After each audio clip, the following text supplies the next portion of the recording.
coup, il escalade l'immeuble et accède au premier étage. En moins de 2 minutes, Ben et son équipe arrivent sur place. Attends, il redescend.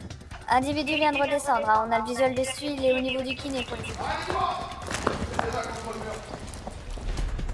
Le jeune casse-cou ne cherche pas à fuir les policiers.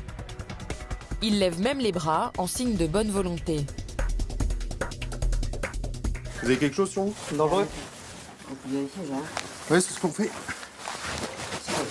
Bougez pas. Bougez pas la main. Yeah, j'ai juste fait le con, j'habite là-bas. Hein. Bougez pas. Ok, je bouge pas. Je vais juste là-bas, je veux juste rentrer parce que... Je sais pas, j'étais plein de délire, si je vais rentrer par là-bas. Par le balcon, c'est tout. La version du jeune homme est assez incongrue. Il prétend habiter dans l'immeuble et avoir choisi de rentrer chez lui par le balcon alors qu'il a ses clés. Un délire selon lui. Mais Marjolaine, qui a souvent assisté à ce genre de scène, n'en croit pas un mot. Non, mais c'est bien connu qu'il y en a qui font ça et ils voient ici les portes-fenêtres.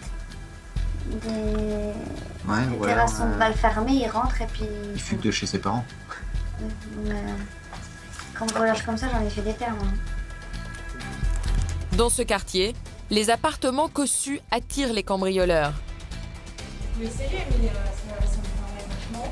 Rachel, aidée par ses collègues, va vérifier s'il y a eu ou non effraction. Mais avec son équipement, pas facile de jouer les cascadeuses. L'occasion est trop belle pour Ben de chambrer sa collègue. Ah, monsieur Bourré a réussi. Hein. Après,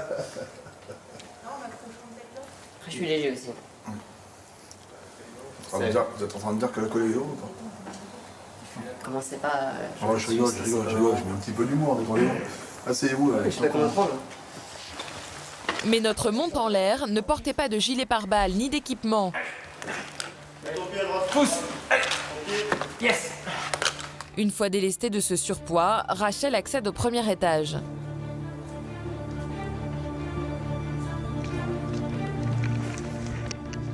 Mais sinon, il n'y a pas de trace d'effrac. Hein. Aucun dégât sur la terrasse. La version du jeune homme est peut-être la bonne. Mais vu le quartier, les policiers ont des doutes. On peut supposer plein de choses. On peut supposer qu'il est venu faire un repérage. On peut supposer qu'il est venu par opportunité, c'est de voir s'il n'y a pas une baie vitrée qui est restée ouverte. Voilà. On voit tout l'intérieur, ce qui a éventuellement de valeur et qui peut être dérobé, les écrans plats, etc. Quand on voit que c'est des intérieurs qui sont déjà quand même bien fournis. Et, c'est un secteur qui est quand même qui a une bonne réputation. Et, Ben tente de comprendre. Honnêtement, je suis un peu bourré, j'ai juste voulu aller voir. Donc en fait, vous vouliez accéder par chez vous? Je voulais aller chez moi par là-bas. Par la terrasse, comme ça, là? C'est exactement ça. Voir si vous pouviez rentrer chez vous, c'est ça? C'est exactement ça. Et voyons que vous ne pouviez pas rentrer chez vous par la fenêtre, vous êtes redescendu alors que vous avez vos clés. Exactement. Donc oui, c'est vrai, effectivement, Vu que j'ai mes clés, je me suis dit, bon, c'est débile ce que je fais, je descends et je vais rentrer chez moi. D'accord. On peut vérifier s'il habite là déjà. Les explications du jeune homme ne sont pas très convaincantes. Vous avez voulu accéder d'abord, vous avez longé tout le long là? Il a escaladé le balcon du premier étage au numéro 28, mais il habite au deuxième étage sur un autre palier. Ben l'escorte à son domicile pour vérifier qu'il habite bien l'immeuble. Ok, c'est bon. Pas peine d'ouvrir, on va descendre. Ouais. Okay. Le jeune équilibriste dit vrai. Il a bien les clés de son domicile.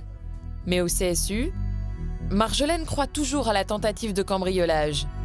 Sur les images, elle a repéré un élément qui conforte sa version. Elle le signale aux policiers sur le terrain. Donc nous, à la caméra, on voit qu'il dissimule son visage en mettant la capuche à plusieurs reprises, à regarder de gauche à droite pour voir s'il n'est pas vu. Marjolaine continue à avoir des doutes sur l'honnêteté du jeune homme. Il est emmené au commissariat et sera placé en cellule de dégrisement avant d'être interrogé.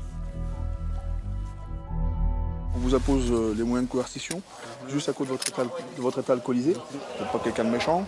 Maintenant, c'est l'alcool qui justifie qu'on vous mette ça, parce que votre comportement peut évoluer. Genre, sans alcool. Alors, ensuite... Vraiment, je vais m'énerver. Non, mais on a... Alors, attendez.